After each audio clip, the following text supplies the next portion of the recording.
Hello, hello. Happy Friday, everybody. Happy Friday. Oh, lots of comments already. That's pretty sick. What's up? Oh, we're already getting dragged. Tyler says we're late. Bad business. Damn. Yeah, true story. But we are here. Sometimes it be that way. Sometimes it do be that way because, unfortunately, other parts of the business wait for no man, woman, or child. Or thing or anything. Or dog or cat. Yeah, whatever. I'm going to try and do – hold on. Hey. There we go. That's what we should be doing. I hope everyone can hear everything. I have there's something 60 cycle humming about my guitar, which we'll get to later. But I'm going to have to turn my tuner on because I don't know if you guys can hear that, but there's like this like 60 cycle hum. It's really annoying. Extra authentic today. Yeah, indeed. Authentic even with the noise. We will get to that, though. Kenny Blum, what's up, boys? Hey, what's up? What's up, dude? Kenny and I slayed out a bit last night. It was kind of a tit for tat. We did okay, and then we did have some struggle battle bus moments, but it was sick. Thanks for dropping in, dude. Well. On the gold top today, it was a gold top. We'll talk about that a bit later. The other John Brown, YouTube stream waiting lobby should have loading screen tips. Nice. Heard that. How's she cutting, boys? Cut deep. Yes. Good to hear from you, dude. I really liked your piece in John Simmons's video for the amp thing. That was super cool, by the way. Shout out. But things are going good, and I agree. I'm a big fan. There's a Facebook page called IRL Loading Screens, nice. And it's like all these hilarious, essentially memes and or commentaries put in the form of a loading screen. Right. Love it. Nice.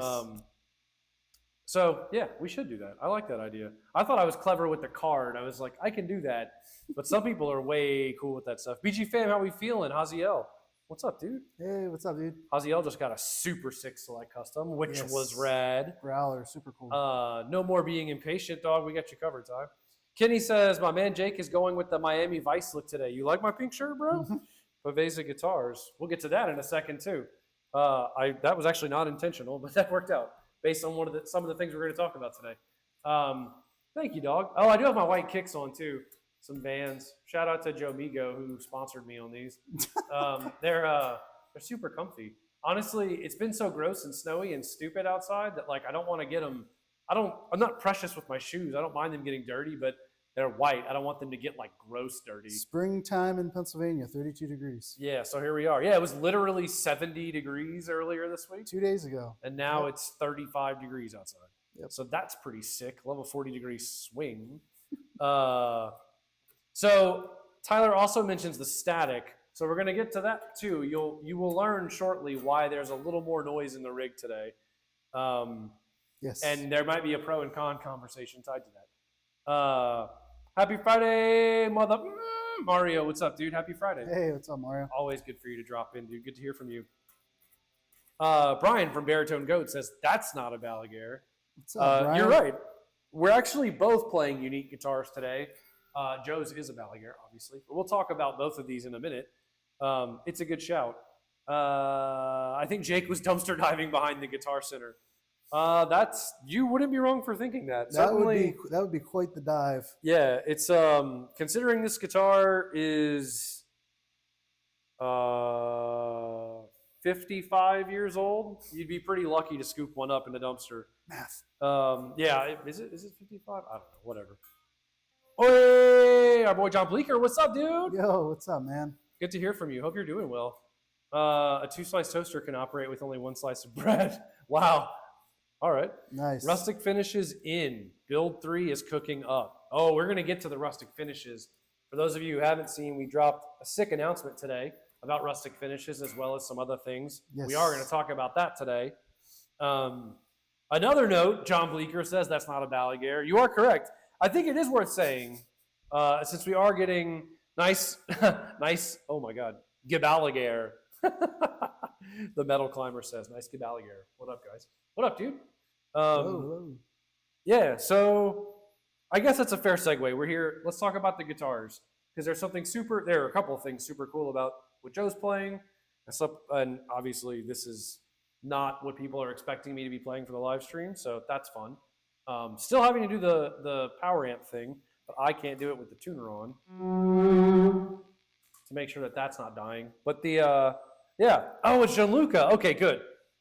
Dude, I'm so bad I'm already bad with names, but like with the whole, like username thing, I'm so bad at it. So I'm sorry in advance if anyone ever uses a username and I just like don't get it. But Gianluca, good to hear from you, dude. Thanks for dropping in. So intro stuff. We have guitars available for pre-order. Go pre-order them. It's pretty simple. Yes. On the website, we are almost completely sold out of the 10th anniversary guitars. We have a handful of some variations. Be sure to check those out. Excuse me. And other than that, we have a bunch of pre-orders that you'll hear about soon. Yep. Things that we announced at NAMM, things that people have been waiting on. So keep your eyes peeled for those. Very soon. But the big news is, right, the new options. So we dropped new options. We're going to get to the guitars. We're going to get to the rigs. New options. The number one thing, something that we've been asked for, I'm going to say ad nauseum, no offense, guys and gals, for a long time. Yeah. Is rustic finishes and more of them. Yes. All of the rustic finishes. So we debated, debate is not the right word. We discussed the possibility of how we might expand the rustic finishes to everyone. And no matter what we did, the only answer we could come up with was we should just make them all rustic. Yeah, and definitely some internal processes had to change for that to be a possibility. The types of finishes we were using and the ability to apply those to, open pore rustic finishes. It wasn't just a quick changeover. It was something we had to discuss with Korea, with the Select Custom guitars. But now we're in a great place to where not only can you go in the builder and choose, the typical rustic black, rustic white, rustic barn burst, all the OG rustic finishes. Hell yeah. Now there's a little slider button to where when you go into body color, there's a slider button at the top that says rustic on or off. You have to make sure that you chose an ash body or a roasted ash body first. Slide that to on, and you'll see all of the categories that are now available for rustic, which are solid, metallic, see-through, see-through burst, and fade. And most, if not all of those finishes that are in those categories are now available as an open pore rustic finish, which is super cool. Booyah. Especially when you're thinking about a rustic olive drab green or a rustic pale blue. Or a rustic lavender burst, Jesse says needs to happen immediately. Exactly, or that, or a rustic charcoal frost burst. There's so many options, and yes, you can still add a black burst to all of the rustic finishes. Which adds just another layer of options there for you. Yes. So very excited, and definitely excited to see what builds and mock-ups come through in the coming days of those types of finishes, because you do some super cool combinations in my opinion. It's something like 98% of the finishes that we offer you can now get in a rustic version. So like Joe said, that includes solid finishes, which are the ones that have typically been offered. We had a limited selection of solid rustic finishes. Now that has been expanded to metallic finishes. So, if you like certain metallic, I don't know, I'm a metallic blueberry person. If I wanted rustic metallic blueberry, I could do that. That's sick. I might do that. Or even some of the see-through finishes like butterscotch. You can do rustic butterscotch, which is pretty cool. See-through burst. You want to do something like an Arnie Palmer burst, a more classic style burst, but you want to make it modern, rustic Arnie Palmer burst. Yeah. Do it. Or Nightmare Burst or Couture Burst. The rustic, the super fancy bursts, rustic Nightmare Burst, rustic Vlad Burst. Yep. Those would all be super sick. Cthulhu Burst, Nightmare Burst. So check all that stuff out. Yeah. Tyler says this GD company is going to bankrupt me. Rustic pink and black on the homepage is fire. Yeah, man. It's you know, it seems like like Joe said, there's a lot more that goes on behind the scenes than I think a lot of people think go on behind the scenes when we do something like this. Yep. It's not just as easy as like, oh, you already do 6 colors, just do the rest of the colors. It took us a long time to get there, but this was something that Joe specifically, but like we as a team have been wanting to do for a long time. Yep. Because rustic finishes have been not only a great success for us, like as a thing, but also people really like them and are always asking for custom rustic finishes. And so this is that. You can choose almost anything that we offer in a rustic finish. And it's super sick. We're going to be doing a bunch of them. I expect we'll get a bunch of orders. I know we already got a handful after the announcement, so they will begin trickling out in the next couple months. But yeah, check them out. Build some mock-ups. If you're not a member of the Balaguer Facebook discussion group, the BGFBDG, you need to join. It's free to join because we're not paywall losers. You can join the Balaguer Guitars Facebook discussion group, the BGFBDG. Wasn't prepared. There you go. Got to catch him. Got to keep him on his toes. Keep him off guard. At any time. So join. If you're not a bot, we'll let you in. And you can see other people's mock-ups. You can drop mock-ups into the group. Ask for opinions if you're debating mock-ups. Ask for our opinion if you want our opinion. We're happy to give it. All that stuff is available. So check it out. Make some mock-ups. Drop them in the group. Let's share and compare. Yeah, I think there's a few things worth saying about the new rustic option as well. So if you want to do a semi-hollow, we have now added an ash top option. So you could still get whatever body wood you want and just get the rustic finish on the top of the guitar with like an F-hole flat top. Yep. So that's a new addition to the rustic category. Very cool. Another thing is it's not available on crackle and sparkle finishes. So it's available in literally every other finish category besides those two. Yes. And then finally, for those of you who don't know what a rustic finish is, it's an open pour finish on ash or roasted ash, as displayed here on this aged Woodman BB prototype. So it's on ash or roasted ash body woods or tops, and the grain is not filled; it is just finished over, similar to a sandblasted finish, but not done in the same way. Yeah. So just wanted to make sure I touched on those few things because I think it's important. Yep. And yo, Kai, what's up? Clock's changing threw me off. It's okay. It's been throwing us off too. Rustic Seafoam Green looks great. Yeah, it does, doesn't it? Yes. Shout out to our boy Kai for, in a way, helping us sort of cross the finish line with this. He reached out and I was like, we're actually planning to do something about this. So super cool. Yeah. And yes, we did talk about rustic finishes a while back because we added some then, including like rustic silverburst and some other ones. And this is just sort of the continuation. Yeah, the final form of this rustic thing for now, which is you can make just about any finish rustic, which is super cool. We're super stoked about it. Sorry I'm late. Really liking the new rustic options on the builder, Dylan says. Yo. Thank you. We're just glad you're here. Don't apologize for being late. And they're super sick. Thank you for the kind words. Like we were saying, build a mock-up. Drop it in the Facebook discussion group. Have a killer time. We already hit rustic lavender burst. Brian says, rustic finish on the 10th anniversary modern I just got is stunning. Thanks, dude. Yeah, those were the reason we wanted to do the rustic finishes on the 10th anniversary guitars for the modern ones. And the reason we're expanding it is like, you ever do something in your life when you can connect the dots very clearly? It could be anything. For me, I'm going to pick a random example, picking technique. I remember the absolute garbage picking technique I started with. I remember then changing from this 2-finger weirdo, almost like Van Halen-y thing, to more of like a Petrucci thing where he put his bird finger on top of his first finger, to more of a traditional, like hold it like an adult pick style. And that's something I can clearly trace the evolution of my picking technique. Right. The rustic finishes or finishes in general at Balaguer are something that we can trace clearly because when we started, there weren't a lot of companies doing pastels for modern guitars. You know, and I say all this humbly, but like that was something that really blew up for us. And then there was rustic finishes, and then there was expanded rustic finishes, and this whole thing has just grown. We can trace that specifically.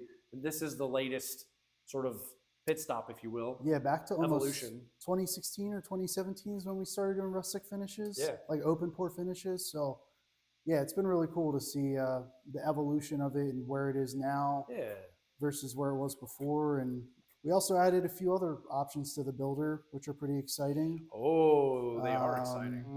So the really exciting one for us, I think, not just from a keeping the guitar safe standpoint, but trying to give back to everyone on their investment of, you know, paying a decent amount for a semi-custom guitar. Yes. Is we are now including hardshell cases for free with every select custom at no charge. And there's an option in the builder.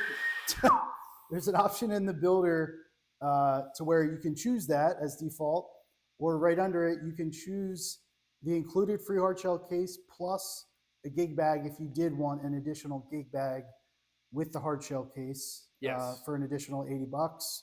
And yeah, very excited for that because while UPS does a lot of great things for us, we want to do everything we can to make sure that we're just protecting your guitar that you waited 6, 8, sometimes 10 months for. And, you know, we want to make sure that we're also not having to, you know, worry about the guitars as much.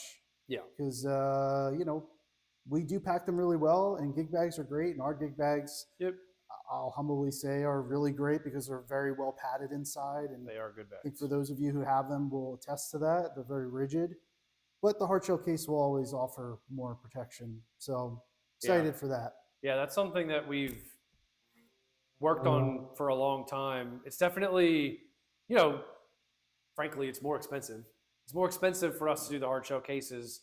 But we, like Joe said, as the select customs have continued to grow and as the support has continued to be there for all of that, you know, it just made sense. So now, like he said, if you order a select custom, you get a hardshell case with it, to put it simply. It is no extra cost to you. It is no longer an upgrade. Every select custom comes with a hardshell case. You can, in the old case section, if you would like to, add a gig bag. So in a way, this is reversed. I just want to make sure this is perfectly clear for everyone. Hardshell free, you want a gig bag, you still get the hardshell, but you pay extra for the gig bag if you want a different kind of case.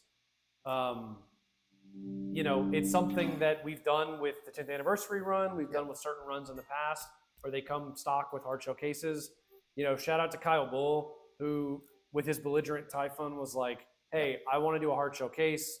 You know, I think people care about that. We were already talking about it internally for the select customs. We were like, man, if Kyle's out here like, this is important, and we're like, hey, for the 10th anniversary run, we should do hardshell cases. That's special. Yeah. We're like, why don't they all have them? And, you know, there is a cost component, but it really was just about making the select custom guitar as special as possible and protecting them as well as we possibly can. Yeah. So spread the word. Free hardshell cases abound for all select custom orders. You know, stay healthy. Bye. Yeah, the final option is black foil pickups are now available for the Balaguer pickups. So black foil covers, should I say. So we have the chrome foils, we have the gold foils, and now we've added black foils, which some of you may have seen in the past. Yes. On some one-off builds that we've done. But it wasn't until recently that we were able to source the black foil cover consistently. So that is now available. Pretty exciting. Got his ass. Yeah, the black foil pickups are something that we've built quite a few custom sets of them. It's something that people kept asking for, and it was just it's more difficult to source black foil than it is chrome or gold. It's as simple as that. Yep. And we ended up finding a solid source, and now we're here. So starting from the bottom, now we're here. So gold, chrome, black, whatever your aesthetic persuasion is, load your guitar up with them. They're sick. That's another option that has been super successful for us. So check it out. Yeah. Tyler says, I've made a huge mistake. Email me, we'll talk. If any of you are unhappy about any of this news, email me and we'll talk. He asked for it. I did. Do it. Just do it. I'd rather know that we've got you guys taken care of. That's right. So those are all the new options. Will there be more new options? I'm sure someone's already about to ask. Yes, but not now. Later. Do it again. Later. No, do it again. Alligator. Yeah. So yes, there will be more, but later, alligator, and after a while, crocodile. So that's all the cool new option stuff. Yes. It's stuff that we've been working on for a long time. We're really excited about it. We hope that it means something to you because it means something to us to be able to offer it. And yeah, if you have any questions, you can always email us, info@balaguerguitars.com. Go to the website, go balaguerguitars.com. Go to the YouTube channel, youtube.com/BalaguerGuitars, I think. Nice. Go to our Instagram and see pictures of other people's cool guitars if you're trying to destroy your bank account. Go to the configurator, build some mock-ups with these cool custom options, drop them in the Facebook discussion group so that we can see them, comment on them, drool over them, ruin everyone's bank accounts. That's really our goal. That's right. It's not even about us making money, it's about you spending money. I don't know what that means. I just kind of ran with it. Oh my goodness. Any color dog hair next, Kai says. Yeah, so for those of you There's always one. It's just not enough for you, is it, Kai? For those of you who don't know, dog hair finishes are only available on mahogany body guitars. Yes. It is similar to rustic. Like it is. It is similar to rustic in the way that you see the grain of the wood, but the difference is we are filling the grain with some kind of pigmented wood filler and then finishing over the guitar after the wood has been filled. So we do black finish over white grain filled, and we do the inverse of that. I believe we call the inverse the white over black cookies and cream. Cookies and then and cream. the black over white we do as a night sky. And then, yeah, I mean, we're definitely open to doing more of those. It's just not as popular as a finish. Yep. So we focus on rustic first, but there's always room for Oh, yeah. additional options, so you never know. Yeah. And I will say, if you want to know what those finishes look like, you can search them in the group. But specifically, Marvin, a good friend of ours in Germany, Oh, yeah. he had a Diablo. Like, if I was going to do a modern dog hair guitar, this would be it. Diablo with the Night Sky dog hair, tortoiseshell guard. It's like an absolute monster guitar. Black chrome hardware. Oh, it's so Super sick. Cool. Yeah, it's one of my favorites that we had done in a while when it came through. But yeah, there is stuff out there. Dylan says, are the foil pickups only for 6 strings? That's a fair question. Yes. As of right now, only for 6-string humbucker size pickups. Yes. Right now, they're only available in the humbucker section, but if you want like a humbucker size single coil or humbucker size P90, we can do it. It's just not in that section of the builder. Yeah. Just has to be humbucker sized. Yes. So no, not right now, just 6-string. Yeah. But doesn't mean we're not thinking about it. Next up, pointy guitars. Imagine a wild audio style Balaguer. I mean, we kind of already do something like that in the Tartarus. Yeah, that's how I felt too. In the Tartarus, I actually also, straight up, I played some of the wild guitars for the first time not too long ago. Guitars are pretty sick. Some of them don't, I mean, I don't want to call them inconsistent, but like it's not maybe what you're expecting based on the aesthetic, because they are very premium looking guitars. I think they're made by Schecter, right? I believe so, yes. Yeah. And they are, and I like Schecters, so, there's that. Also, that's a pretty good segue. That worked out. Because something we want to open the floor to everyone about, and something we want to talk about, because we don't talk about it very often. Yeah. And that's intentionally, because, we work at a guitar company. But other brands, other guitars, other stuff, questions we are asked all the time. And you brought up Schecter. I made the comment about Schecter. I brought up Wild Audio unintentionally out of this question. And little relic spot on that Woodman is so cool. We're going to get to that in a second. Haziel says that. And then Tyler says, Jake done messed up. I'm emailing as soon as the show is over. We're changing everything. No, we're not. I can tell you right now, we're not changing everything. Yeah, exactly. Oh, I'm on. But no, just email me. I know what you're talking about. I'll hook you up. So the stuff that we want to talk about today is stuff that we don't often get to talk about, which are other guitars, other gear in general, but really, every time we come back from a trade show or every time we talk to people about guitars, it's like, we love Balaguer guitars, not just because Joe's name is on the headstock. Recently I brought my Les Paul into the shop to do a little bit of tuning up because it needed a little attention, because I don't play it as much, because I'm playing my Balaguers all the time, because to me, they fit me as a player better. There's no right or wrong answer with this stuff. This is just our opinion, huge disclaimer. But we're often asked, especially after trade shows, what other brands do you like? Or like, hey, I'm interested in guitar. Where should I start? Or where should I go? Or what's your favorite? You work around guitars, so if you like something, it must be crazy. And again, there's no way to say that stuff and not sound like you're, high on your own supply. But the truth is, we love guitars. Like, we were players first. We're nerds. Yeah. So it's cool to talk about this stuff. So we want to. And we're going to take this opportunity to talk about them. So if you have a brand, this is your one chance. This is the one time we won't immediately permaban you for talking about another brand. You know who you are. You permaban at... if you have questions, if there are brands that you love, drop them in the comments, because we're going to talk about some in the context of some different in some different contexts to see what's up. So let's start with what you're playing. So let's start with what I'm playing. Let's get it out the way. Let's get it done. It's a Fender Strat, right? Let's kick this Fender Strat down the road, brother. This is my most authentic guitar. It is a Gibson Les Paul. It is from the year 1969. Legitimately. It is a Les Paul Deluxe. Although you will notice it does not have many humbuckers. That is because this was my dad's guitar.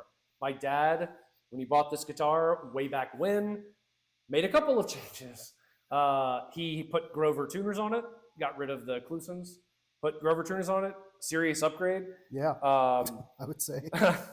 Stripped the gold top on it, a la Gary Moore, so it's just a plain maple top, which, truthfully, this is my favorite looking Les Paul. I love this look.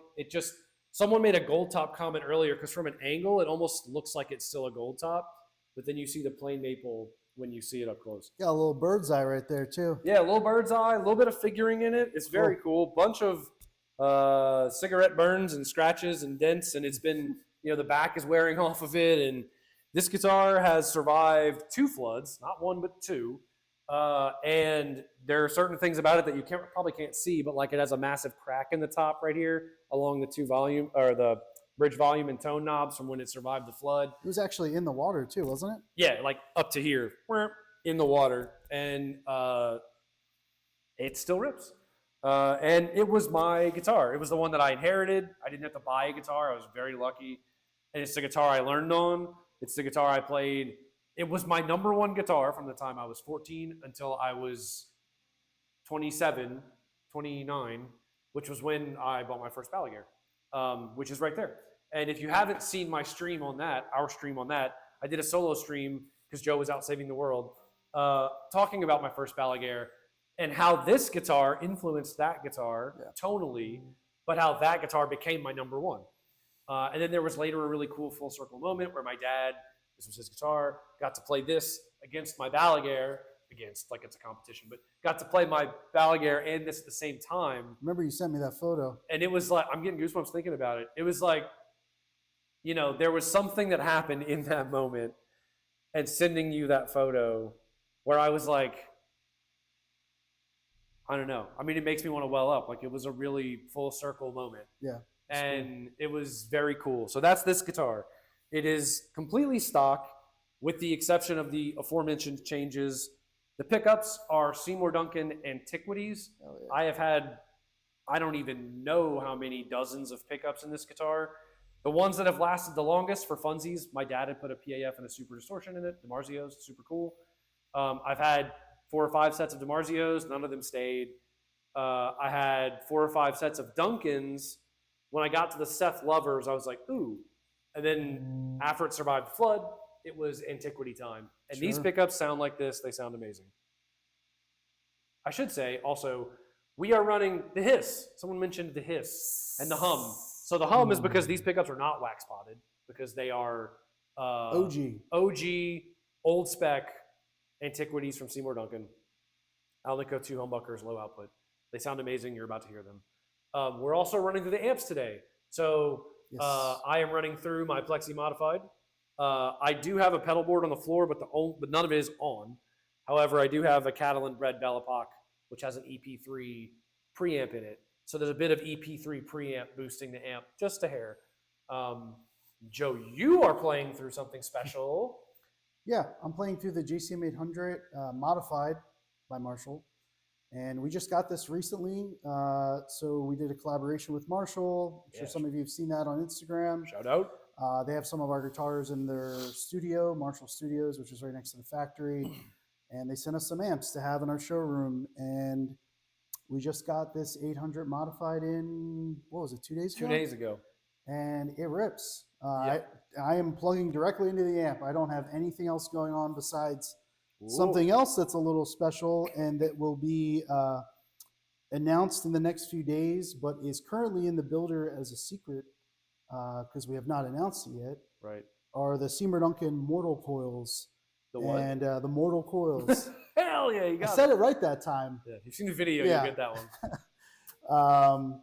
And they're sick. I mean, they're new active humbucker set.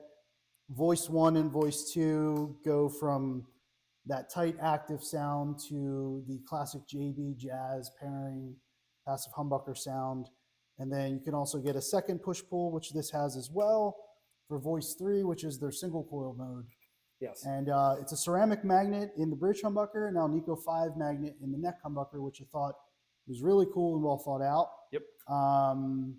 And it sounds great. It's like almost, Jake was saying the other day, and I agree with him, that it almost sounds like in between an EMG and a Fishman, but if you took the things that, in our opinion, are the positive attributes of both, and you put it in this pickup, and it has that Seymour Duncan DNA going on. It's very cool. And it sounds like this. Let it rip.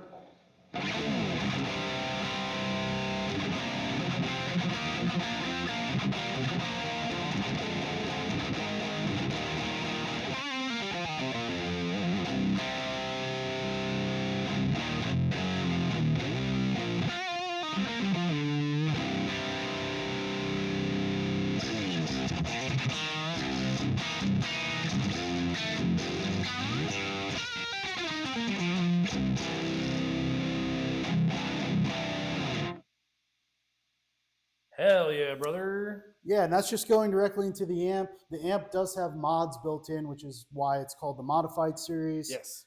And the only thing we're running on the mods is the second gain stage that's added to the circuit. And I just threw my pick onto the ground. Yes. Pick it up. Get it. Pick it up. Yeah. So it is not the stock JCM 800 sound right now. It is the modified version. Yeah. There are 3 switches. There's the stock setting, 1 added gain stage, and then 2 added gain stages. And we are currently in the 2 added gain stages. Yep. And the cool thing about the amp is, like, and we were kind of talking about this, the Plexi Modified, as you go up in gain stages, I feel like the EQ changes more than it does on the 800, whereas you go up in gain stages on the 800, it really does just sound like you're adding gain to the same sound. The Plexi, in a way that I like, the EQ changes as you go up in gain stages, where it's just sort of a more dramatic change in the EQ. The 800, being able to go maxed out and have a sound like that and not lose the 800-ness of the sound is very cool. And it sounds huge, and the Mortal Coils rip. Yeah, and I guess it's worth saying this is a Woodman BB Dark Horse. Yes. This is a prototype. It is not one of the new guitars from the newest run. Those are still being built, but it is to that spec though.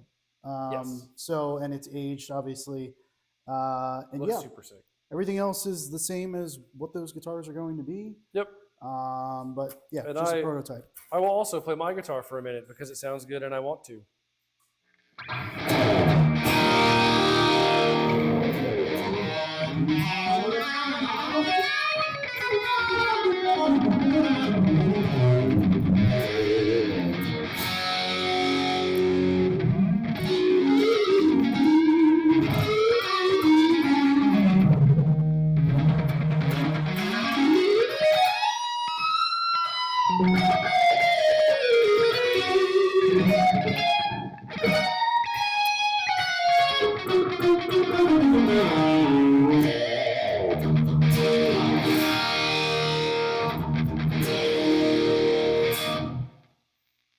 Hey, I just realized I did all of that with the vocal mics on, so I'm going to play all of that again, but this time you're actually going to hear it not sound like ass.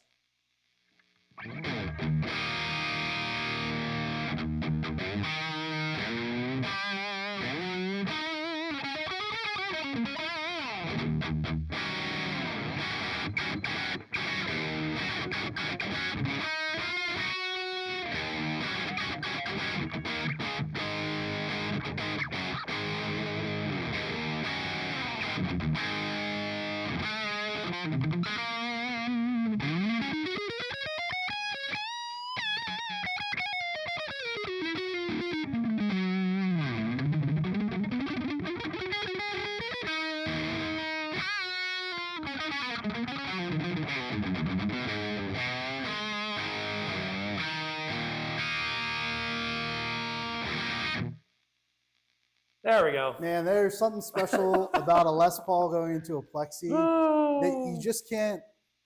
You can definitely try and explain, but when you're in the room and you hear it, it is the sound of ages. There's just that intangible, like. It is the sound of ages. It's just so good. It is the sound of ages. And that guitar is so good, by the way, as well. I'm not just blowing smoke. I got to play it yesterday, and it brings me back to when I had a Les Paul. It's super sick. It's very special. And that is, picking things that we like.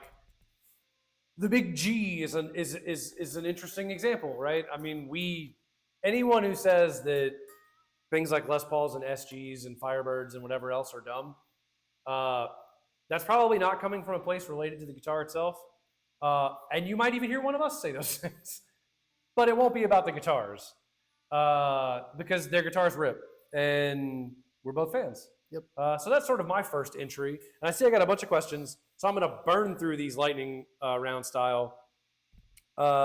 Gibson LP was always my choice pre-Balaguer. A fine choice. It was mine as well. What would you compare a Balaguer to in terms of feel? Kenny Blum says.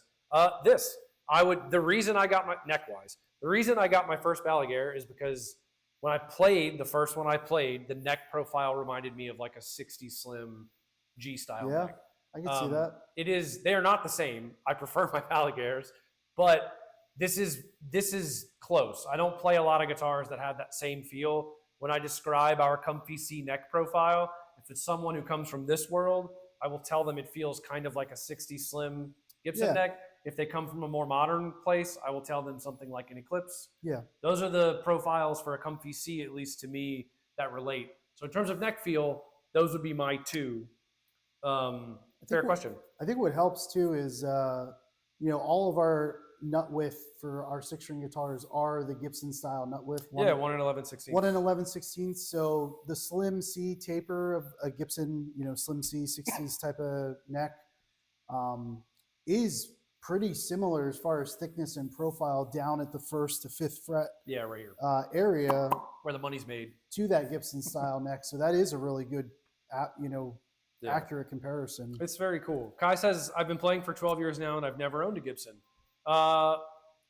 Truthfully, and I'm not going to dox you on your age, Kai, but there has been a period of time where younger players, I would not be surprised if they didn't because it was kind of hard to find a good one. I think there are certain brands that are more hand-built.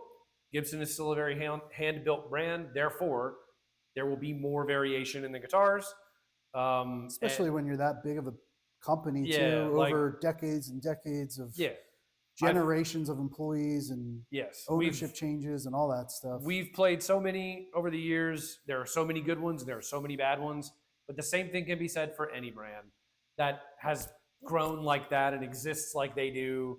You know, I get why people say it, and we get we understand well a lot of other critiques levied at the Big G, but the guitars are sick. And if they suit you and you like them and you can find a good one, you will not be disappointed. Yeah. And mine is proof that it will last forever if you take care of it. Headstock break jokes aside, mine does not have a volute on it. And I literally, you might not be able to see that giant ding. I literally dropped it free fall, no stop, into the ground, headstock first, and it's still here. Yep. So is it a reality? Yes. Am I happy that my Balagers have volutes on them? Yes. Have I done far worse to my Balagers and they've survived far worse? Yes. Just to make my fancy little comparison there. I thought it was a proper gold top, John says. Yeah, that's that angle thing, man. Haziel says, I started with Jackson and the USA stuff is crazy good. Even some of their Pro Plus series lately have been really good. BG fan for life, though. Shout out, my boy. Also, true story. I played the new, I forget what they call it, the USA made Rhodes that they released before Guitar Summit last year. Right. It's like a simple finishes. It's only a handful. Yeah. I played that guitar at Guitar Summit in Germany, and it ripped. So we've both owned Jacksons in the past. Oh, yeah. We both very much like Jacksons. Yep. Specifically, we both owned different versions of the same DK24. That's right. He had the white one and I had the red one, the maple one with the black shark tooth inlays. Yep. And the Floyd. Yep. Super sick guitars. And yeah, Jackson stuff, Charvel stuff, you know, everything that exists under the Fender umbrella, a lot of those guitars are amazing guitars. You know, I think it's easy for people to look at guitar as a competitive thing. You know, it's really subjective, right? Yeah. I mean, I don't want to say we because, you know, Balaguer, but like I played Balaguer before I worked for Balaguer because they fit me better than any guitar I've ever played. That's why they're my go-to. I'm lucky to have a really great boss, but don't tell him or you'll inflate his ego. I'm lucky, just kidding. I'm lucky to have a great job at a company where I get to play and work on the guitars that I really love. And part of that is because every day we make the effort to make them great guitars. It's not like, you know, we're cranking them out for the bottom line out here, right. As evidenced by the new finishes and stuff like that. You know, we don't have to do that. We don't have to, quote unquote, give money away on hard shell cases. We do it because we love you guys and we want you to have the best stuff that we can afford to give you. So yeah, that was a bit of a tangent, but you know. Tyler says, my art core is the only thing I like as much as my Les Paul. Talk about a guitar that punches above its weight class. Art cores are sick. I haven't played one in a minute, but every time I've played one, they've been really good. I almost bought one numerous times. I've almost bought one numerous times. I think they're great. I will say, when you talk about bang for your buck, there's a good segue. Let's each pick a bang for your buck guitar. Sure. So let's say certainly sub $1,000. I would say probably less than that if possible. Okay. I have a couple of guitars in mind, but I know for me, I was recently very impressed at NAMM playing the K-Pro guitars. Right. Keipro. They're made in China. The price points are insane, but with all of the YouTube hype around like cheap guitars being amazing, I played a lot of those guitars at NAMM, and a lot of them were not great. But some of them were, especially for the price. K-Pro is one that sticks out to me. I thought it was very good. Also, the people over there are very nice, which was cool. They also work with people that we like. Yeah. And so, like, it was a cool sort of through line thing and a good chat. For sure. I think getting to the upper end of that stuff, you know, hard to argue with an Eclipse, right? Like an EC, what is it? The 1000? Yeah. Those guitars are sick. Of course, you can get some really great Charvels and Jacksons at a good price. For me personally, not to ride the Big G all day, but their special, the double cut special, which I believe the full name is the Les Paul Double Cut Special, Les Paul Special Double Cut, comes in right around $1,000. Still USA made. super ripping guitar, 2 P90s, super sick. So anyway, those are a couple of my sort of off the cuff answers. What about you? Joe Balaguer, man, myth, legend, owner of Balaguer Guitars, ruler of the seas, sky, and moon. Now my head's inflated. Yeah. No, I agree. That's how you do it, folks. I think Kypro was the most impressive for me. The little amount of time that you and I got to walk around with Jesse as well. Shout out to him. Shout out. The little amount of time we got to walk around and check out other brands, other guitar brands. Kypro really stuck out to me. Evelyn and Kevin and a few of the other guys over there were super nice. They have tiers of guitars that they offer from like, what was it, like $500 to $1,000, something like that. Yeah. You know, well below what we normally offer our guitars for. So I don't think they're direct competitors or anything. And I think they're trying to do something that is a bit unique in that price point, which is offer a level of quality. And I don't just mean like,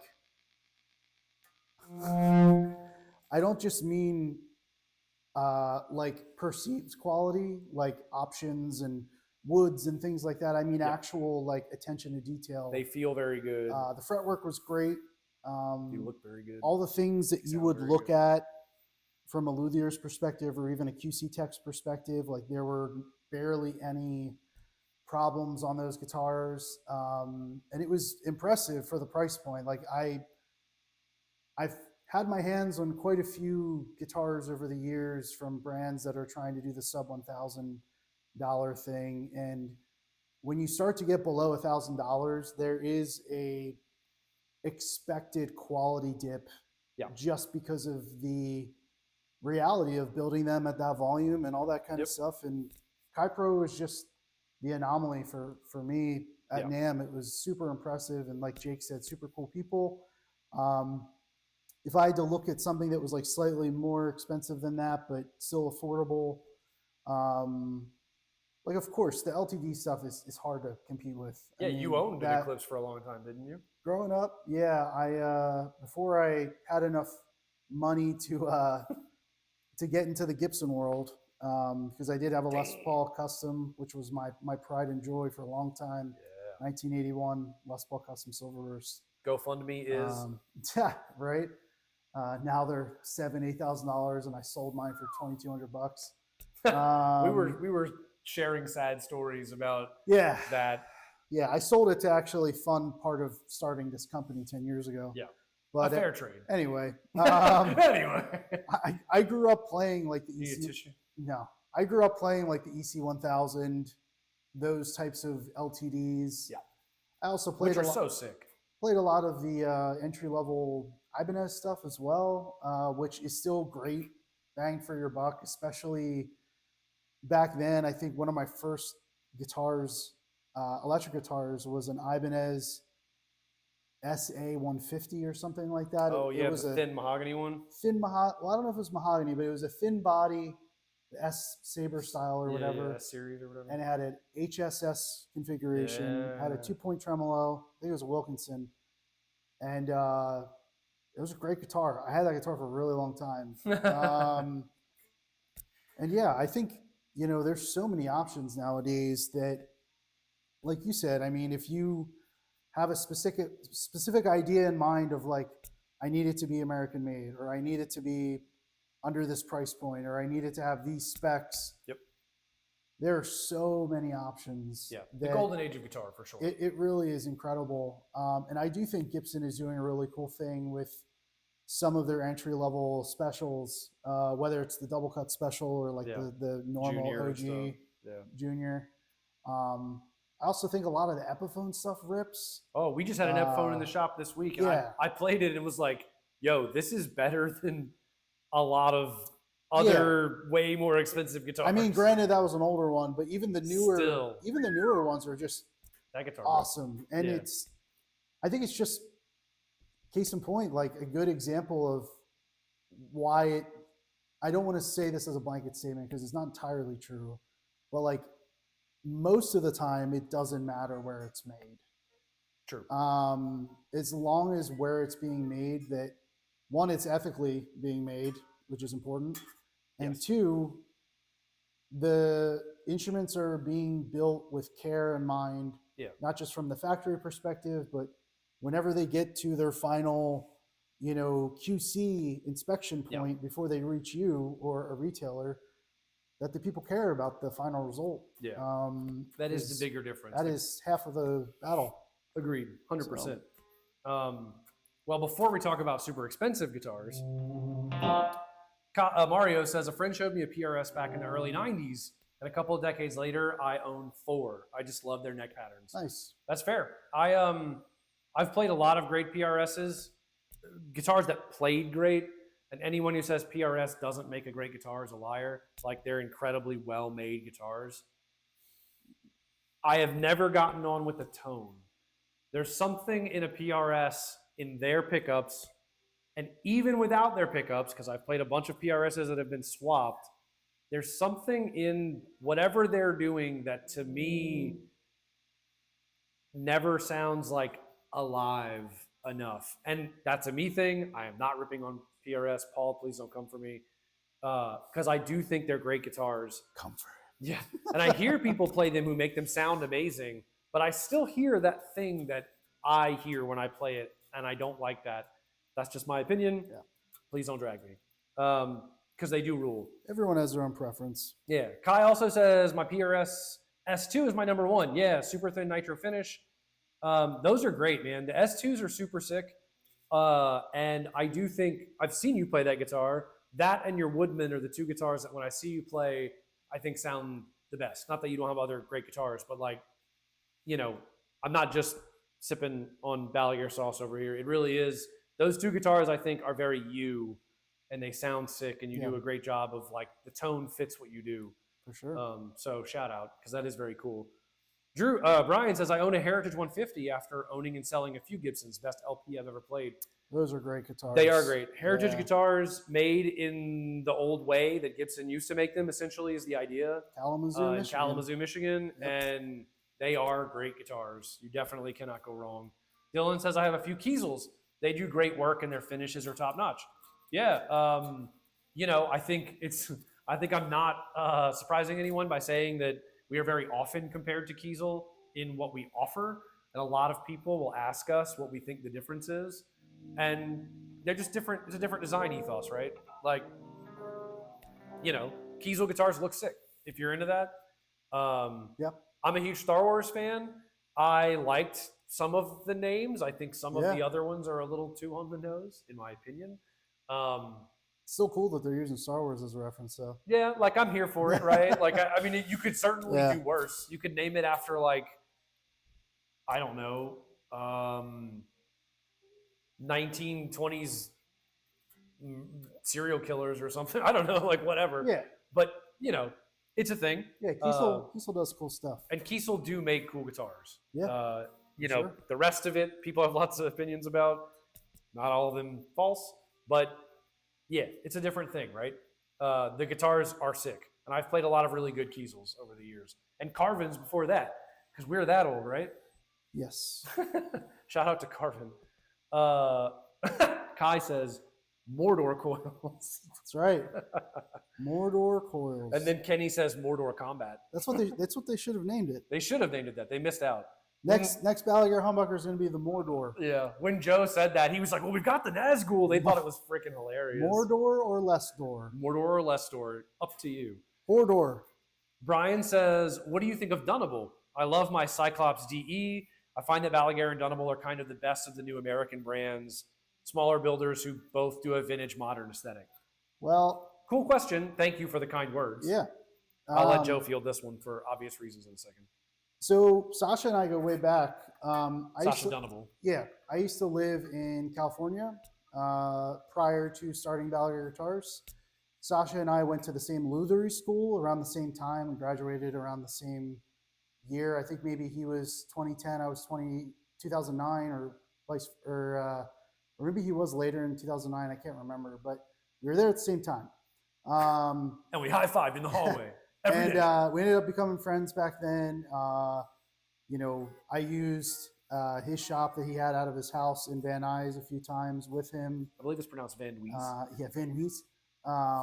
And actually built a few guitars out there, one of which for Bo from Seosin. Yep, early days. With Sasha's finishing help. Little tidbit, little nugget of information. So anyway, fast forward to now.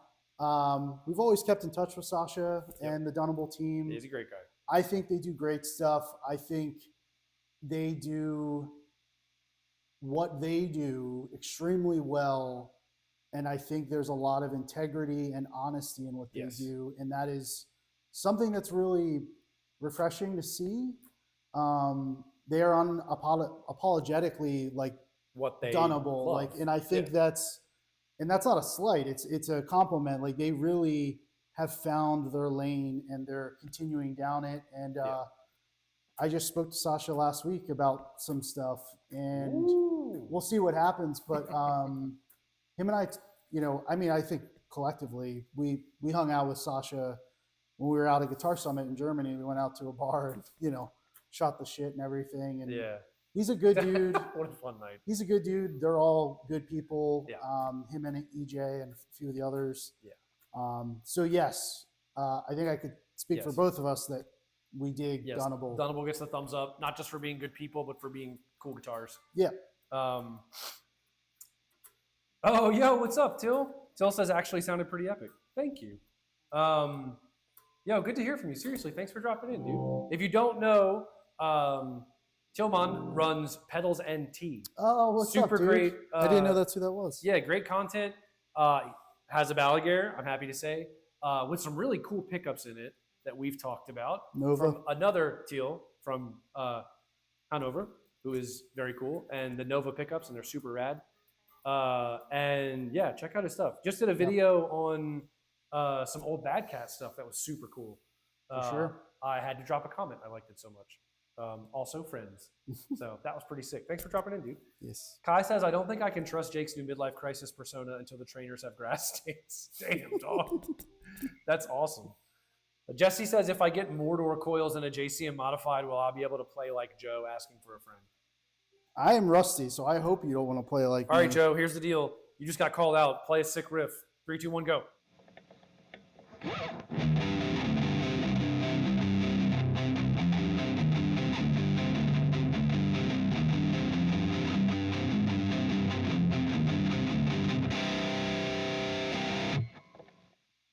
I was about to jump in, and then I realized I'm in standard. Well, technically, System of a Down rules. Yeah, System of a Down does rule. Nice riff. Thanks. I didn't write it. Tyler says, I tried to get my build as close to a Les Paul as possible. Not sure how much I succeeded, but hoping for the best. Yeah, go watch the stream that I did on, I think I might have called it My First Balaguer or something like that. And I talk all about how this tonally influenced that guitar. And how that guitar is, to me, better. How it took the best parts of this and the best parts of a Tele, which I've always loved, and made them into one super amazing guitar. Spoiler alert, and to no one's surprise, changing the pickups in that guitar soon for something super special. Though, oh yeah, that'll have to be a stream all in of itself. I think so. Yeah. That'll be super cool. Yo, Drew, what's up, dude? Drew says my Lizzie Hale Explorer is an absolute tank. It's taking the crowd stage beating. Yeah, dude, I love the Lizzie Hale Explorer. Yeah, that's sick. They did that. I don't think I've really craved a new Gibson in a long time until they did the Thunder Horse with Brendan Small, which was just a Silver Burst Explorer. Oh, yeah. And then they did the Lizzie Hale Explorer, which has like the gold appointments and everything. It's almost like a Tony P. If Tony P did an Explorer, that's how it would look. Oh, right. Yeah. It's so sick. Yeah, and they've knocked that out of the park. So I'm glad you like it too, because I think they're sick. I think we should also talk about the other guitars that we dig from maybe smaller builders. I agree.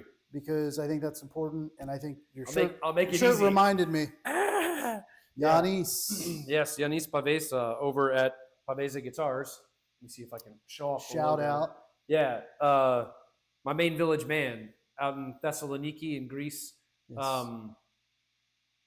My knight in shining armor, the first time I went to Guitar Summit, if you've been around, you've heard the story, but builds a hell of a guitar.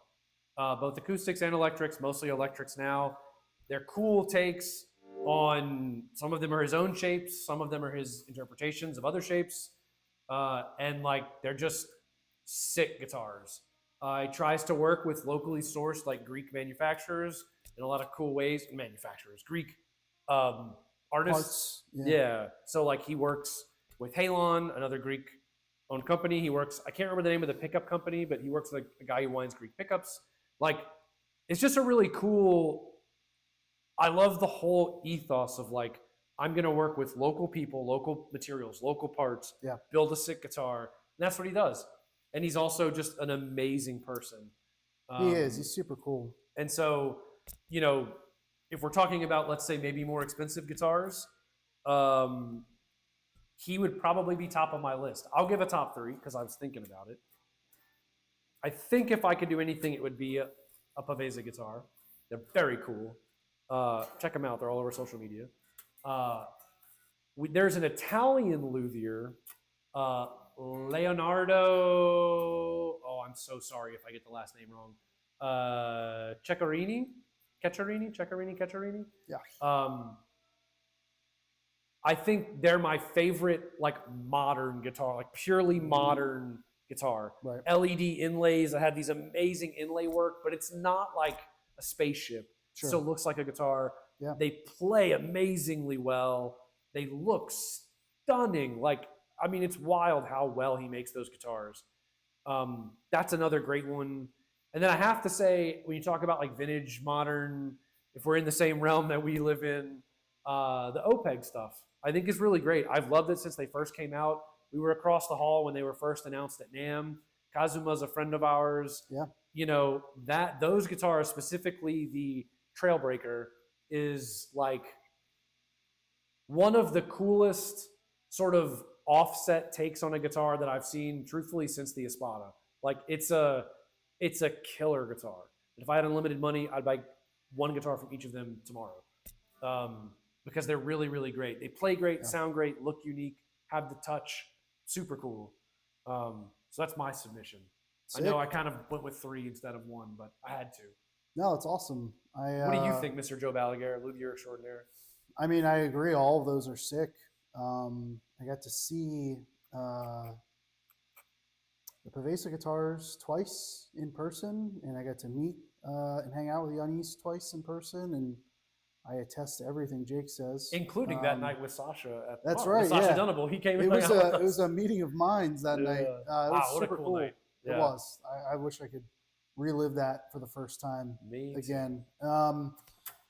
Yeah, I mean, I don't want to pick the same 3 as you, so I will not. But I will. I will agree that they are all awesome. Just to spread the wealth a little bit, I guess one of my first small builders that I gravitate towards, just like appreciating what they do and appreciating him as a person, and just he's just such a talented finisher and a talented luthier. Does everything old school. He's not seeing everything. Not that any of that matters, but it takes a specific level of skill to do the things the way that he does them. Is Drew Walsh from Walsh Guitars. Good shout. I met Drew, oh my gosh, probably 6-7 years ago through Instagram, but then I got to see him at NAMM one of those years. Got to play the guitars in person. And yeah, I mean, he comments on our stuff, I comment on his stuff, and it's just like very supportive, which is how it should be. And if you haven't seen his stuff, it's very vintage. It's very classic. It's almost like his interpretation of really wacky Teisco meets like Rickenbacker meets Offset, just funky looking guitars. They're sick though. Yeah, he makes a lot of stuff in house, and uses like hardware and pickups that you don't normally see from other larger brands. So that would be my first one. I'll go with 3 as well. Yes, I like it. But Drew Walsh would be at the top for me.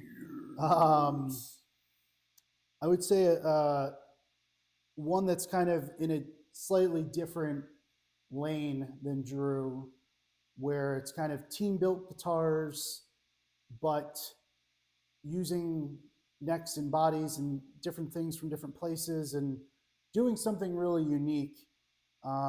Is House 95 Guitars out of the UK. Oh yeah, shout out. So we got to meet them at the Birmingham Guitar Show in the UK Last year, yep. last year.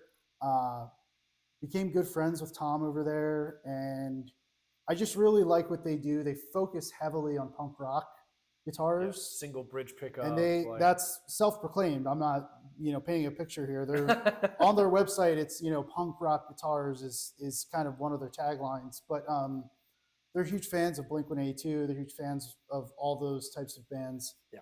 And a lot of their guitars are just like single humbucker offset style guitars.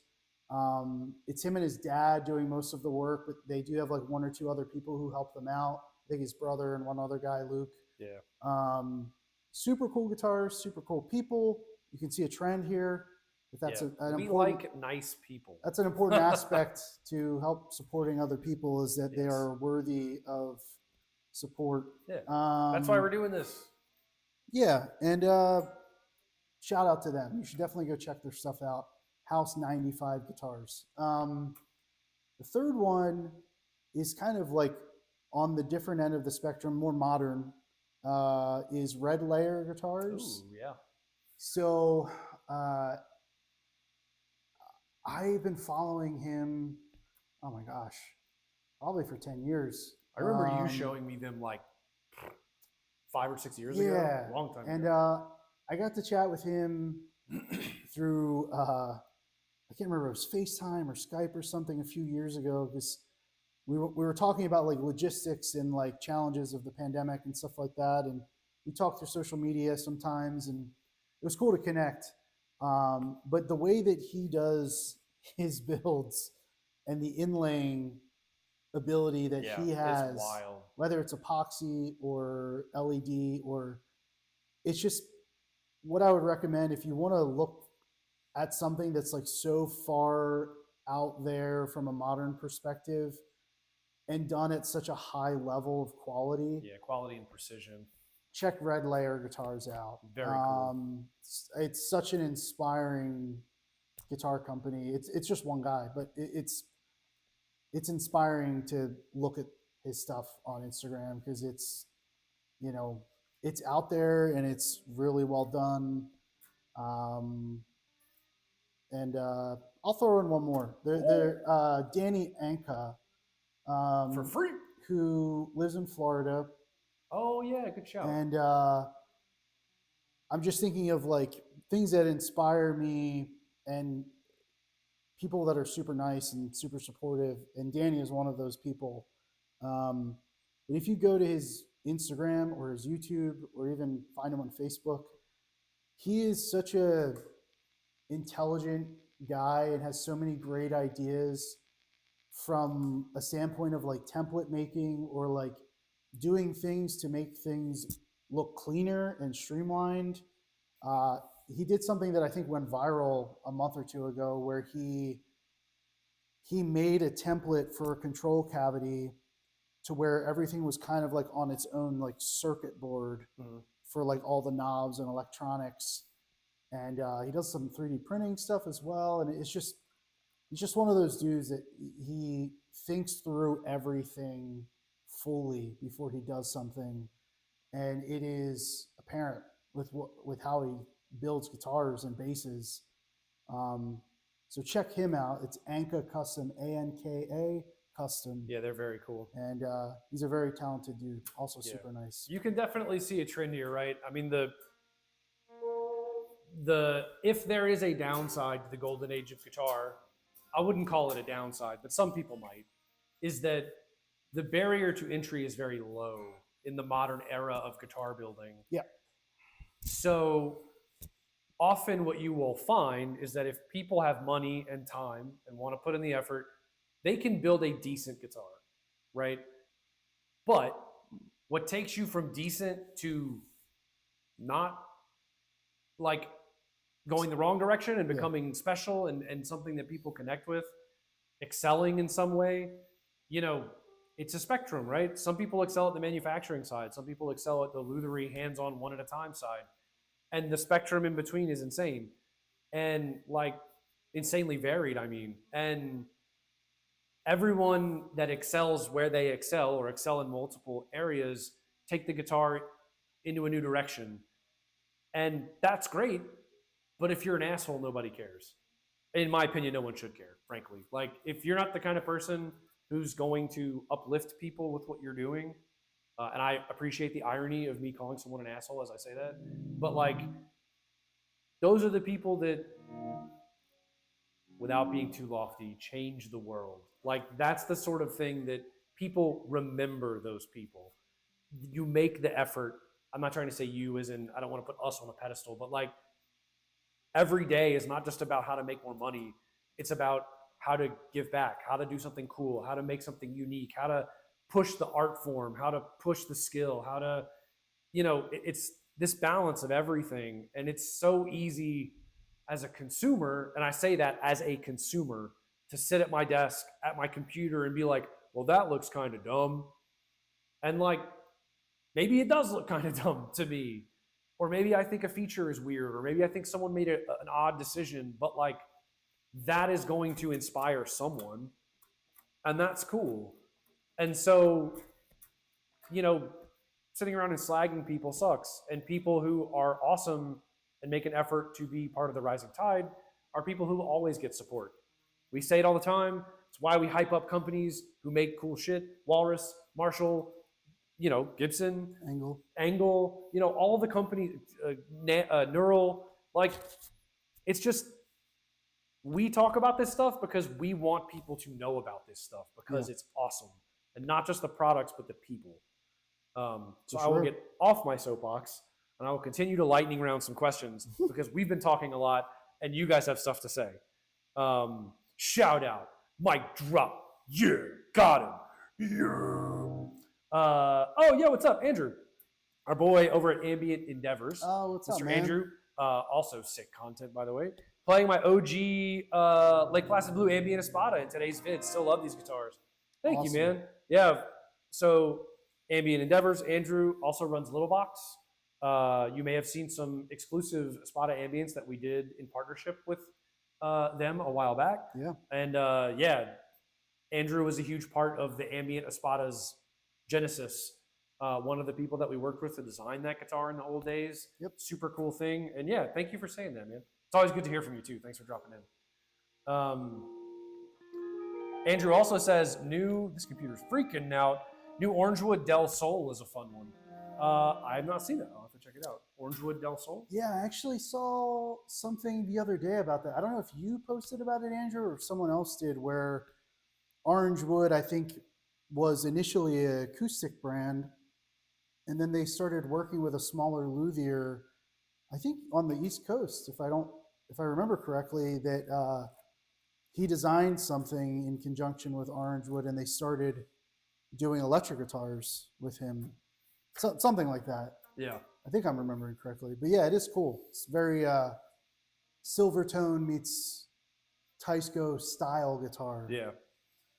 Medina drops in. What up, dog? Says, came into Jake holding a Gibson and Joe talking about eclipses. What's going on? Yeah, this is an interesting live stream. Thanks for the shout out, though. He says, don't even get me started on the M2M custom. Yeah, the made to measure stuff. Oof. Yeah, let's not go there. Jesse, again, LTDs are sick and kind of always have been. They're priced me out, though. The cost to value ratio isn't there for me anymore. Yeah, you used to be able to get like an Eclipse loaded with Duncans in a sick finish that played like an absolute beast for like $700. Yep. It was kind of insane. They still make great guitars, but like back in the day, it was wild. Back in my day. Medina says, to be honest, the Epiphone Gibson custom shop inspired stuff is really good. Yes, it is. As we were saying, it is amazing. Tyler says, I feel Epiphone is starting to price itself out. I'm sure they're very good, but the thought of paying 4 figures for an Epiphone is a turnoff. I just won't do it. Yeah, I mean, that's a fair point, right? I mean, I think a lot of that is perception. I think Epiphone has bumped their quality. I think if you're paying $1,200, let's say, for an Epiphone, and it's like a Les Paul custom, but it's an Epiphone, and it rips, Like $1,200 for that to me is reasonable, new. Sure. In the same way that like I would pay, $1,200 for a USA made Les Paul Special that has none of the extra features, but is made in the US for the same price. Like to me, those things equal out. Yeah. You definitely get what you pay for, but there are like brackets of get what you pay for, where like getting what you pay for, if you're only looking at USA made guitars in a lot of senses, like doesn't exist, because every guitar builder ever, and everyone knows there's like a law of diminishing returns, right? I mean, when you pay $5,000 for a USA custom guitar, is it 5 times as good as a $1,000 USA made custom guitar by the same company and the same people in the same room doing the same thing? Right. Is it 5 times better? No, but better, best, like that crap doesn't exist. It's a personal preference thing. Yeah, the law of diminishing returns is a good point. I think also sometimes guitars are priced at a certain point because of the specs. Sometimes it has nothing to do with that. Yep. Sometimes it's just the cost of labor or the ability to price something so it doesn't cannibalize something else in their lineup. Like there's so many variables that affect that. And if I may, I can see Joe's soul leave his body. If I may drop a bit of opinion here quickly,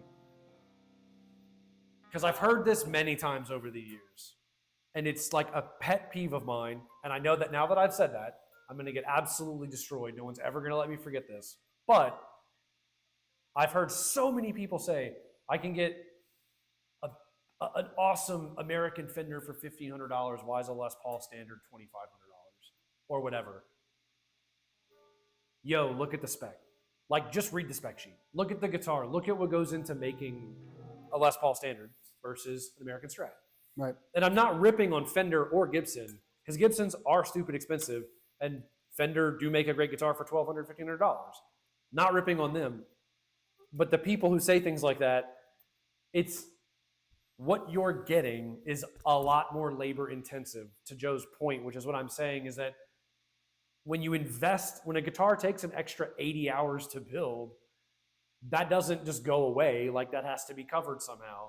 So I'm going to defend the Big G a little bit on that one, because I hear that comment a lot, and I feel like it's mostly from people who haven't thought through steps 1 and 2. Well, I think that's what I was getting at as to why it's not always spec based, right? Or where it's made. It's how difficult is this guitar to make, and is it a set neck? Is it a bolt on?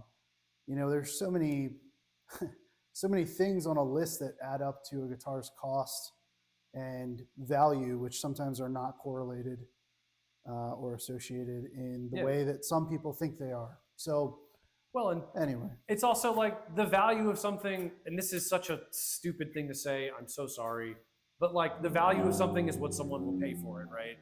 Like if a custom shop Gibson is worth $10,000 to you, you will pay $10,000 for it if that's what they charge for it. Like that's a personal thing. That's not price gouging. Like you can just go buy another good guitar, which is what I often try and tell people when they ask is like, if the guitar you want is $3,000 and that's too expensive, there are very often other guitars that are very similar for a lot less money. Right. And I'll choose Balaguer specifically. If a select custom Espada is outside of your price range, we don't want you to spend money on something you can't afford. Buy a standard series Espada. They rule. Like we stand by them. The whole point was to have a more affordable version of the great guitar that everyone loves without sacrificing what makes it great. Right. And humbly, I think we did that. And, I know not every brand has that opportunity. I'm very proud that we're able to do that. We're both very proud that we're able to do that. But, those are things to consider too. It's not like most companies are out to get you in the music industry. Although shout out to capitalism for making everyone wary. You should be wary. Good for you. But there are good companies out there. Yep. Definitely agree. Just switch up some pickups in my PRS. Do it. Already sent Joe a mock-up with one of the new rustic finishes, Haziel says. Nice. Hell yeah. Kai says that System of a Down riff is a frequent rig test for me. Nice. Also very sick. I'm more of a.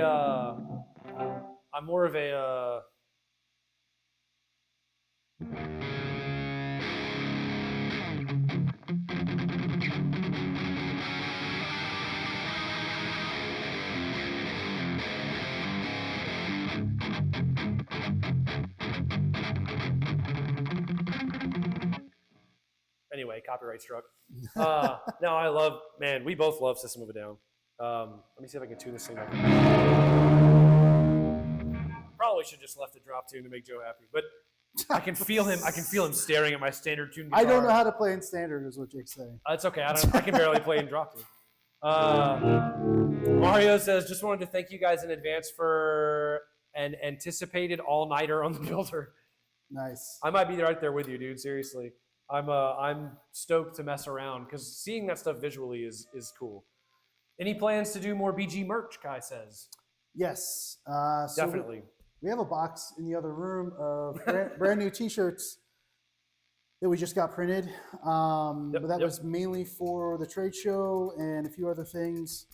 Man, you're really buzzing up a storm over there. Oh shit, my bad. I forgot I didn't have my tuner on. Sorry. How dare you? No. We're definitely 60 cycle. Yeah, we're definitely looking to add more designs to our merch store. Yes. For those of you who don't know, if you go to our website, click on merch, we do have a separate merch store that is on-demand printing. So like you can order stuff at any given time, and they will print and ship to you directly. Fresh and crisp. Yeah, we don't normally stock merch here just because we need as much room for guitars as possible. So. Yeah, while we do have more merch designs coming, we tend to not stock stuff. But if you want something, Kai, just shoot me a message. Yeah, you know we got your back, bro. We'll hook you up. Let's see. Medina says mine's a Nick Uber Orca. Yeah. Nick Uber back in the day was one of the first, like, sort of, I don't know, custom luthiers that I saw where I was like, whoa. Yeah. Like, I didn't know that scene existed when I was younger, and like, it looks great. I've played a couple. Some have been really good. Some have been okay.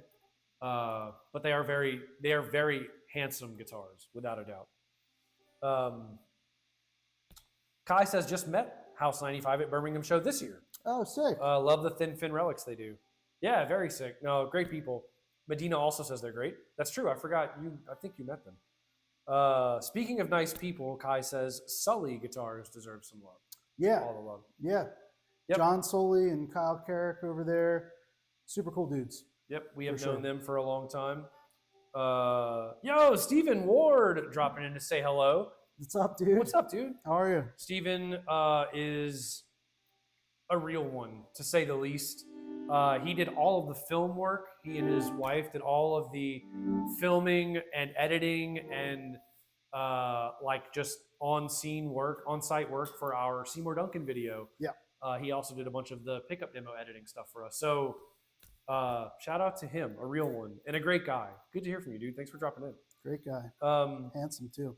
He is very handsome. I wish I was that handsome. Medina says, I do feel higher in Epiphones 200 or 1200 plus to the cheaper Gibsons. I feel that Epiphones win. And that's with being a Gibson fanboy. With Gibson doing a way better job than they were in the past. Yeah, I think that's all true. I mean, I would agree with that, like, loosely. I think the expensive Epiphone stuff is way underrated. It's very, very, very good. You know what else is another shout out for sub? Maybe it's not sub 1,000, but it's like between 1,000 and 1,600 bucks. What's up?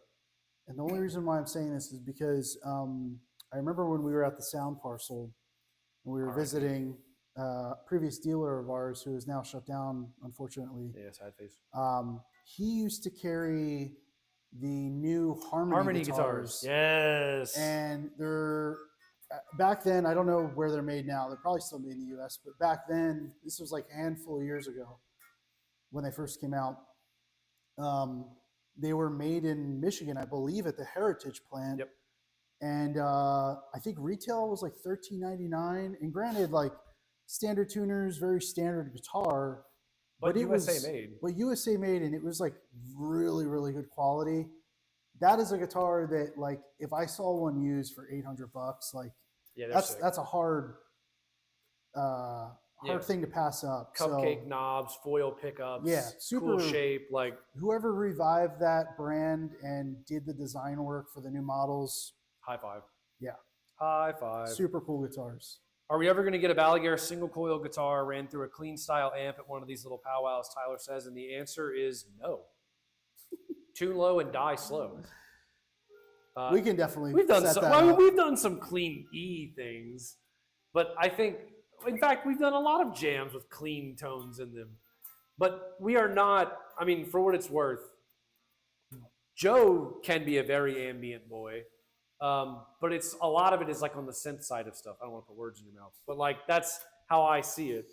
I am a lot less ambient, although I do like some modulation and delay on my clean tones, which you'll hear if you go back and listen to the streams where we play clean sounds, because we have done it before.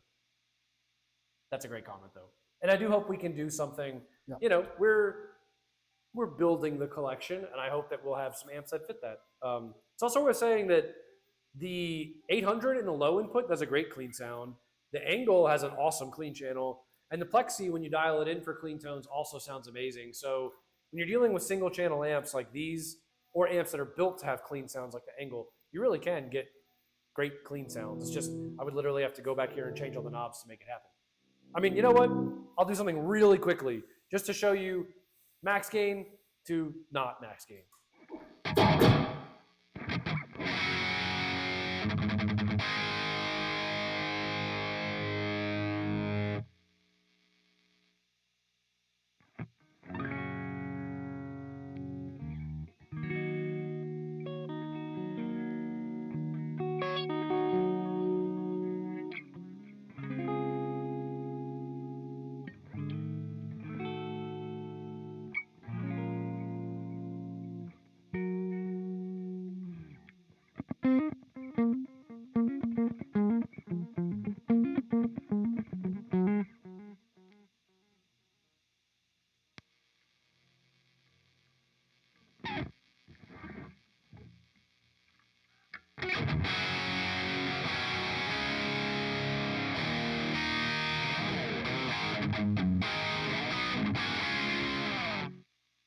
So there you go. Shout out to Marshall for making hell yeah, bro. What is, in my opinion, the best not modern high gain amp ever made.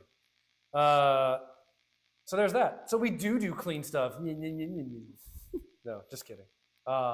It's a fair comment. New merch, Kenny says. Big eyes. Yeah, I need some new Balaguer merch. Kenny says I need a new zip-up hoodie. Mine's also destroyed if my wife hasn't stolen them all. Kai says my Balaguer shirt's about 3 sizes too big for me now. I need you to hook me up. We got you, bro. Yep. Stephen Ward. Yeah, dude. Seriously, thanks for dropping in. I see some spaces behind y'all. What's going in there? Medina says. None of your business. Nothing yet.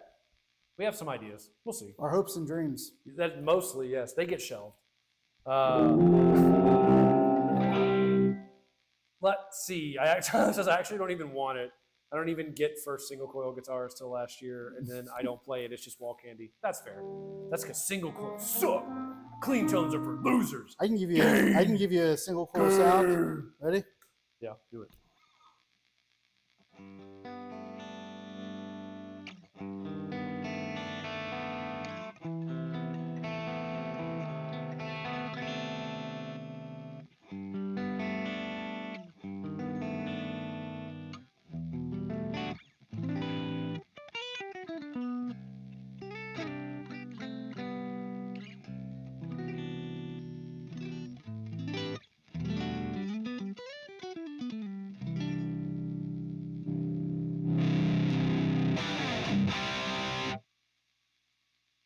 Yo, come on. I mean, that's an active. Come on. Active pickup single coil mode. That sounds pretty delicious. Pretty close, if you ask me. Yeah. Especially in the room. It's, you know. It is ripping. It's hard to discern if that's passive or not. Medina says that modded Plexi sounds killer. I'm waiting for the Dookie mod JMP. Yeah, I wouldn't be surprised. The one they played at the Super Bowl, I think is something like that. They might be doing something. It's very cool. I think that was the Spinal Tap JMP, wasn't it? Or the Oh. Spinal Tap JVM. Maybe I'm thinking of something else. I know at the Super Bowl, Green Day played those like baby blue Tolex Oh, Marshalls. yeah. I'm thinking which of I something believe else. might That is a be a JMP. thing, but that would be Yeah. super sick. I'm thinking of the someone played a Spinal Tap JVM.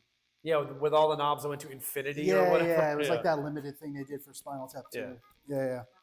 Well, this has been fun and super engaging. Glad that Yes. everyone got to chat for a bit. Thanks for hanging. Yeah, thanks for hanging. I think we're gonna wrap it up because we'd be here all day if we, didn't shut it down soon. Should riff on that. See if we can get copyright struck. The give it one of those like. Nice. Great song. Let's see how many classic rock riffs we can play in 10 seconds. I think it's that time. Jake and I need to get to Broken Goblet. Oh, yeah, I do. It does look sick. Sadly, I don't think it's going to happen, but I'll text you on the side, my boy. The guitar as an instrument is awesome. The guitar as an instrument is awesome. It rules. There are cool people who make them. You should support cool people who make them. If I may be so bold, I like to think we're decent people who make cool guitars too. So please continue to support us because we wouldn't exist without your support. But spread the love. Lots of cool people out there doing really cool stuff. Lots of cool people mentioned in the live stream. I'm not going to say them all. Go back, rewind once it's over. You can see, hear, taste, touch, and feel all the cool luthiers. Just kidding. Don't taste them or touch them or feel them without their consent. But lots of cool stuff out there. Golden Age of Guitar. So many cool brands doing cool things, both value for money things and insanely high quality, top tier things. Yeah. And we fit somewhere in all of that stuff. And more than anything, we're just glad to have everyone like you to support us and to be able to do something like this. So with that, we might riff on some clean tones, and then we're going to go enjoy our weekend. Thank you for hanging out with us, everybody. Have a good weekend. See you in 2 weeks' time. Be safe. Have fun. My friends call me Jake. What's up, guys? This is Joe, and we're gonna leave now. Bye.